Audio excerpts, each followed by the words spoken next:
BJP প্রার্থী আপনারা জানেন সম্মানীয় সুধীর গোস্বামী ওরফে আতুল দা। সাধারণ মানুষ, নবদ্বীপ বিধানসভার মানুষ আতুল দাকে দুহাত ভরে আশীর্বাদ করেছে, আর তাই আজকে আতুল দা এখানে জয়ী হতে পেরেছে। আজকে মূলত বাইকটা আতুল দাই দেবেন, তাই আতুল দাকে সবাইকে ডেকেছেন। সাংবাদিক বন্ধুদের, সকল সাংবাদিক বন্ধুদেরকে আমাদের পক্ষ থেকে আমরা গৌরিক অভিনন্দন, শুভেচ্ছা। সবাই ভীষণ ভালো থাকবেন। পুরো বিষয়টা আজকের আতুল দাকে তুলে দিলাম। আমাদের প্রার্থী, আমাদের এমএলএ, আমাদের নবদ্বীপের বিধায়ক সম্মানীয় শ্রুতিশেখর গোস্বামী এখন আপনাদের বলবেন। প্রথমেই আপনাদের শুভেচ্ছা।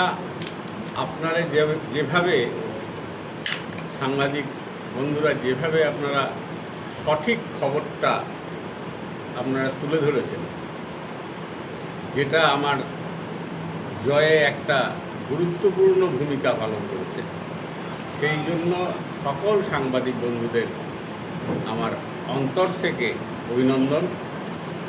তার সঙ্গে সঙ্গে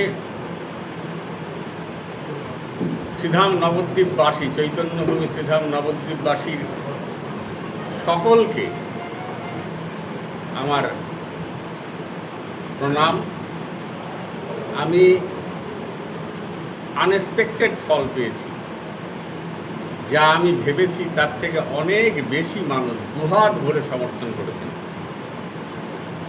এবং যেগুলি দুর্গ বলে পরিচিত ছিল তৃণমূল কংগ্রেসের, আমি যখন দেখছি সেই ইয়েগুলোর রাউন্ডে সেই সব বুথের নাম্বার আসছে, যেমন ধরুন 3 নম্বর বুথ, 3 নম্বর ওয়ার্ড, সেখানে ওটা 50-60 বছর ধরে সেখানে প্রথমে কংগ্রেস, তারপরে তৃণমূল রয়েছে। আমাদের বামফ্রন্ট জমানাতেও সেটার বদল ঘটেনি। আমি গতকাল দেখছি সেখানে প্রতিটি বুথে যা তৃণমূল কংগ্রেস পেয়েছে তার ডবল ভোট আমি পেয়েছি প্রতিটি বুথে। তো দুহাত ভরে মানুষ আমাকে সমর্থন করেছেন, এর জন্য তাদের প্রণাম। আমি বিধায়ক হয়েছি আপনাদের ভরসায়, আপনারা বিশ্বাস করেছেন আমাকে। কিন্তু আমি শুধু যারা আমারকে ভোট দিয়েছেন, আমি শুধু তাদের বিধায়ক নই, এখানে যারা ভোট দেননি আমাকে, অন্য অন্য পার্টির যারা কার্যকর্তা আছেন, আমি তাদেরও বিধায়ক। তাই কোনো রকম এখানে বিচারিতা হবে না, নিশ্চিন্ত থাকবেন।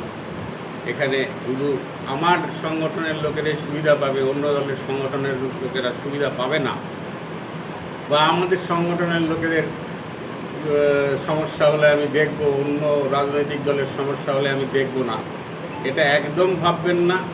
আমি একটা হোয়াটসঅ্যাপ নাম্বার দেব, সবসময় হয়তো আমার পক্ষে ফোন ধরা সম্ভব হবে না, কিন্তু আমি একটা হোয়াটসঅ্যাপ নাম্বার দেব।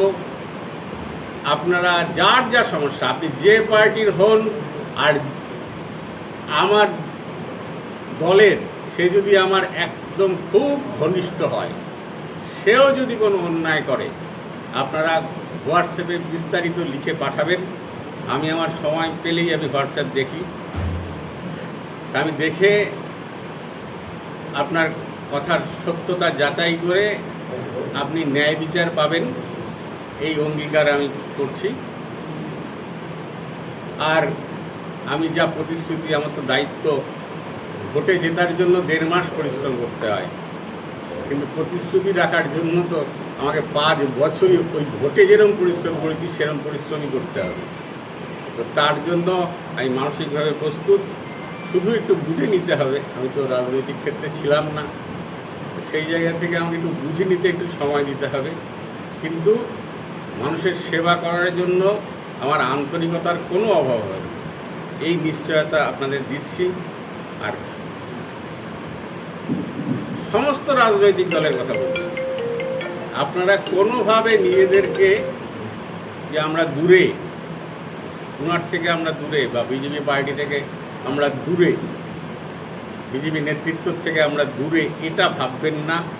আপনাদের কোনো সমস্যায় আপনারা আপনাদের রাজনীতি করুন, আপনাদের রাজনীতি করতে গিয়েও যদি আমাদের তরফ থেকে এত মানুষ তো রয়েছেন, আমাদের সংগঠন আরও বৃদ্ধি পাবে এখন ক্ষমতায় আসার ফলে।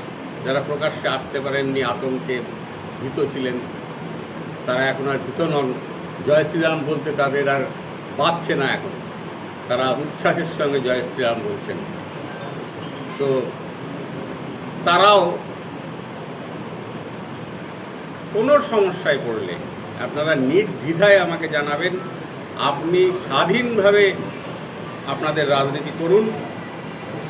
আমাদের সংগঠন থেকে আপনাদের কোনো সমস্যা করা হবে না।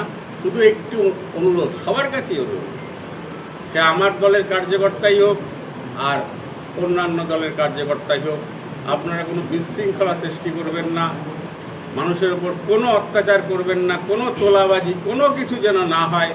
আমি কিন্তু গতকাল 8:30 পর্যন্ত আমার কাছে মোবাইল ছিল না। সারাদিন তো ওখানে মোবাইল থাকতে দেয় না। সার্টিফিকেট আমি 8:30টায় পাওয়ার পরে মোবাইল যখন নিলাম, তো তখন থেকে কিছু কিছু অভিযোগ আমার কাছে এসছে। তো সেইগুলি কিছু আবার রাতারাতি তৃণমূল বিজেপি হয়ে গেছে, আবির টাবির মেখে রাতারাতি বিজেপি হয়ে গেছে।